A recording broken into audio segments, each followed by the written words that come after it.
बहनों भाइयों, धर्म की रक्षा शील आचरण वाले कर सकते हैं, संस्कारवान कर सकते हैं। तो एक प्राचीन बात है, ज़्यादा समय नहीं हुआ है। एक बार की बात, तो पहले क्या होता था, अधिकांश लड़कियों की शादी जो है 20 साल के अंदर हो जाती थी।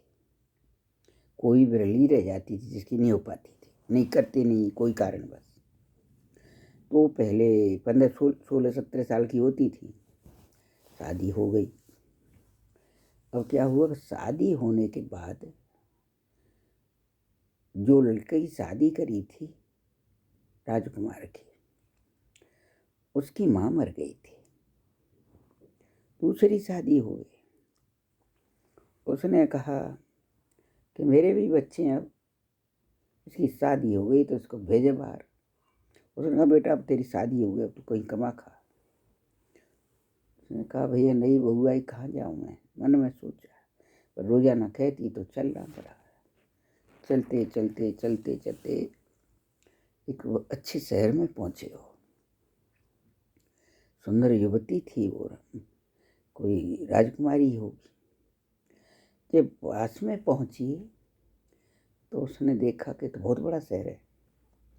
वहाँ पर एक अपनी गाड़ी लेकर के, रथ वगैरह, एक ऐसी महिला घुमा करती थी जो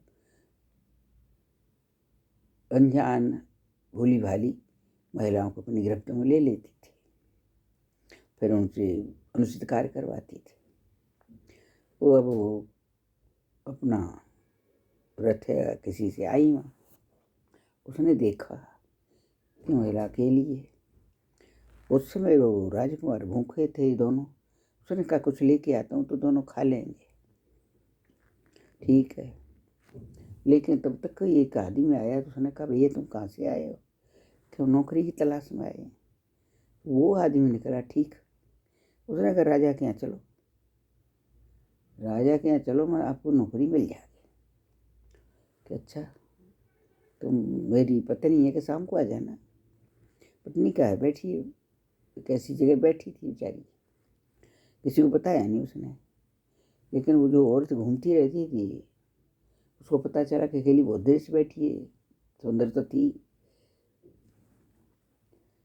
अवस्था कम थी उसकी, 18-19 साल की ही होगी, ऐसी होगी 16 के 20 के बीच में। जब उसने देखा कि अकेली बैठी, पर वहाँ एक जो मंदिर था थोड़ी दूर पर, उसका पुजारी वो चतुर था। वो बताता नहीं था कि मैं नज़र रखता हूँ, नहीं तो उसको ही मरवा देती थी। वो ऐसी थी पैसे वाली, वो जो घूमती थी रथ लेके। तो उसने देखा कि ये रथ लेके इसके पास खड़ी ये है कौन। वो अपना दूर से देख रहा था। अब क्या हुआ कि वो ले गई उसको। उसने कहा कि तू कौन है। कि अरे बेटा तू मुझे नहीं जानती। कि नहीं मैं तो नहीं जानती। भोली वाली लड़कियां होती थी। तो आप कौन है। अरे बेटा मैं तेरे ही लेने आई थी, तो ये लेने आई थी मैं अपना रथ ले करके, कि तू मेरे साथ चल, तेरी फूफी हूँ मैं। उसने आप तो, मैं तो देखी नहीं आपको, मैंने घर पे देखा ही नहीं, विवाह हुआ मेरा तब भी नहीं देखा आपको। अरे बेटा मुझे काम लग गया, नहीं आ पाई। इस प्रकार उसने कहा चल बेटा तू मेरे पास। कि मैं अभी नहीं जाऊँगी, मेरे पति आ जाएंगे तब उनके साथ जाऊँगी। अरे बेटा एक औरत पर विश्वास नहीं करे, चल बैठ, वो आ जाएगा। मैंने उसको खबर भेज दी है। आपने कैसे भेजी कि मुझे पता है वो राजा के घर, वो ने पता कर लिया। उसके आदमी घूमते थे, उसके भी ले गई। पंडित ने कहा कि चिड़िया जाल में फंसा लेगी, क्या करूँ अब इसका। अब वो पुजारी जो दूर था वहाँ से देख रहा था, जो राजकुमार था वो राजा के यहाँ चला गया था। जब वो आया तो वहाँ काफ़ी देर हो चुकी उसको। तो पुजारी जल्दी चला आया, तो उस दिन गया नहीं। उस दिन नहीं गया वहाँ, वो जहाँ वो बैठी वहीं बैठने लगा। क्या आप कौन है। मैं भैया हूँ तो गरीब कोई ऐसी रास्ता गिनूंगा ने बताई नहीं। तो यहाँ कैसे बैठे? वैसे ही बैठे भैया, रात है, मुझे घर जा रहा हूँ। तो कहीं एक महिला थी, आपने देखा? तो उसने कहा देखा तो नहीं, पर हाँ दोपहर को जब मैं इधर से निकल आता तब वो एक रथ में बैठ गए, एक महिला ले गई। अरे कहाँ ले गई? कि ये तो मैं भी नहीं जानता, पर हाँ उसका पता बता दूंगा।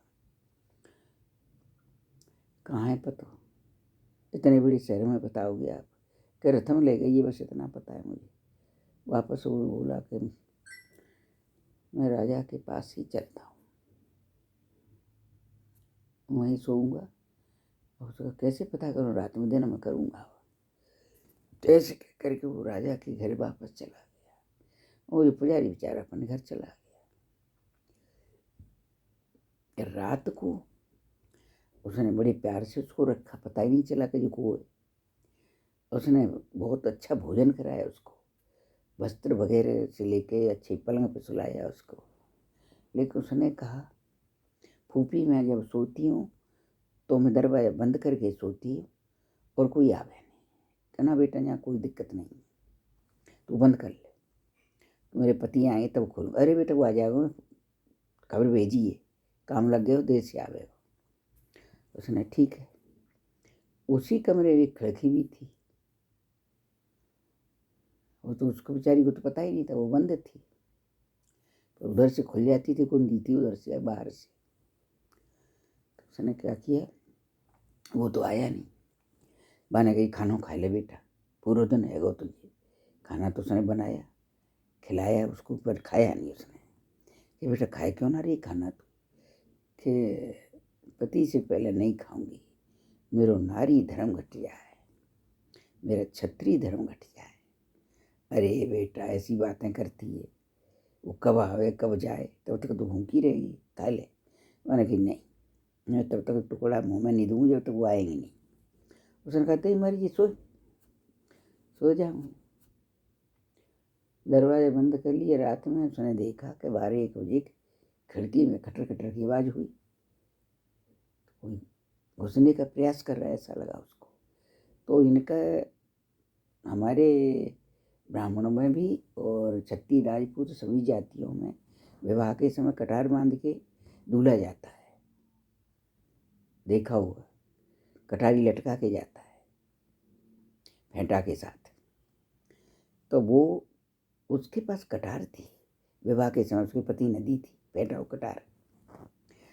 तो कटार थी, तो जैसे वो खिड़की में सिर अंदर की ओर किया, उसने उसे कट से काट दी, मर गया। नीचे धड़ाम से आवाज भाई। पहरा देने वाला जो नगर का होता है,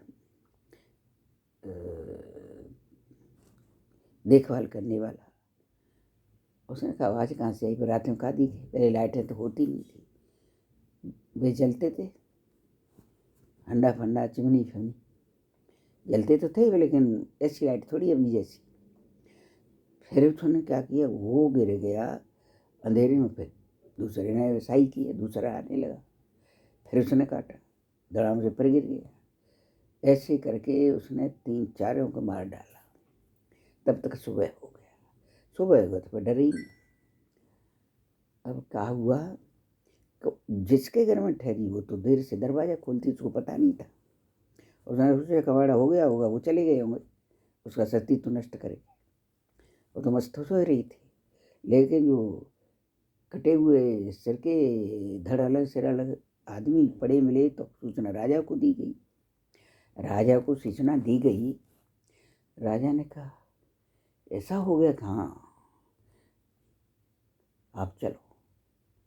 राजा स्वयं आए कि ये तो घर वैश्या का है, इसके घर में ऐसा कैसा हुआ ये?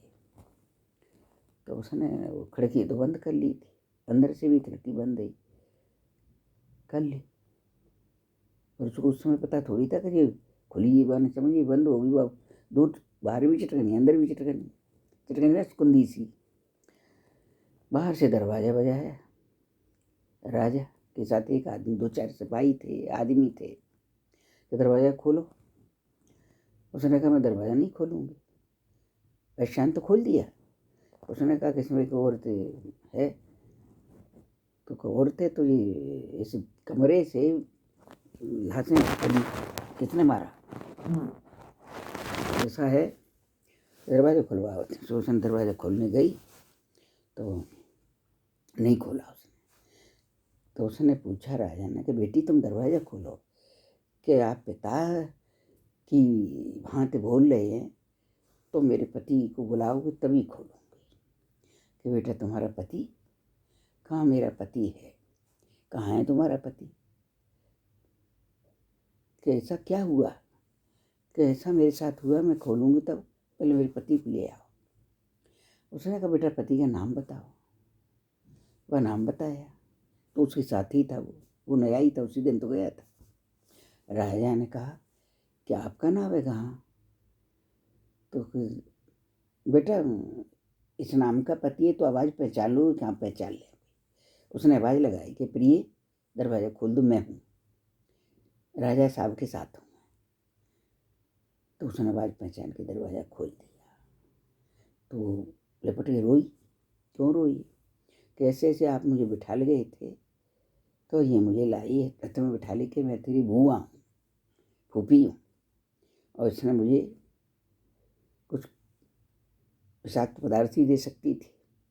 भोजन की व्यवस्था की पर मैंने नहीं खाया, और इसने उस कमरे में सुलाया। उसमें रात के 1 बजे बाद आदमी आना शुरू हो गए पीछे से, खिड़की से। उनको मैंने मारा है। महाराज मेरे ने अपनी सतीत्व की रक्षा की है, मैंने हत्या नहीं की है। राजा ने शाबाशी दी कि बेटा यदि राष्ट्र में ऐसी नारियां होंगी तो सतीत्व की रक्षा कर पाएंगी बेटियां। वो कटार नहीं होती तो कुछ नहीं कर सकती थी। वो फेंटा कटारी मिलती थी पहले शादी में, आज भी चलते हैं फेंटा और कटार, दूल्हा बांध के चलता है हर जाति का। तो उसके बाद में राजा ने कहा कि बेटी चलो। उसको वेश्या को गिरफ्तार करवा लिया, जेल में डाला, कारागार में डाल दिया, और उसके घर का सामान कुड़क करवा दिया। इसके बाद में उसको लेके गए। उसने कहा मैं स्नान करूँगी और भगवान का नाम लूँगी अपने इष्ट का, क्योंकि मैंने इतने लोगों को वध करना पड़ा, मुझे, मैं दोषी नहीं हूँ। कहीं दोष नहीं लगता है आत्मरक्षा में, दोष उसको लगता है निरपराध को मारते हैं, ये तो अपराधी है। जा करके स्नान किया, राजसी वस्त्र रानी ने पहनाए उसको बहुत प्यार से। उस जो राजकुमार था उसको भी पहनाए, उनके तिलक किए, भोजन व्यवस्था करवाई। फिर राजा ने कहा कि मेरे दत्तक पुत्र लिया चाहता था, लेना चाहता था, लिया नहीं मैंने, परंतु मेरे बच्चा नहीं है तो तुम मेरे राज्य के अधिकारी बनो। जब वो राज्य के अधिकारी बने दोनों, देखिए ये कर्म और भाग्य का खेल है। भाग्यम फरत सर्वत्र न च विद्या न च पौरुषम, और कभी कभी कर्म प्रधान विश्व करे राखा। अब जा करके उसको राज्य अधिकारी बन गया। जब उस सौतेली माँ को पता चला कि तो रानी राजा बन गए, तो उसको पैरों से जमीन खिसक गई कि ये क्या हुआ, ये तो हमसे भी ज़्यादा शक्तिशाली राजा है।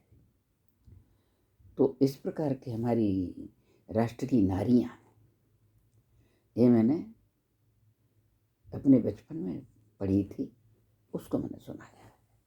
क्योंकि एक बच्ची छोटी होती है, उसके गुण ऐसे होते हैं, किसी माँ को पिता को चिंता क्यों नहीं हुई कि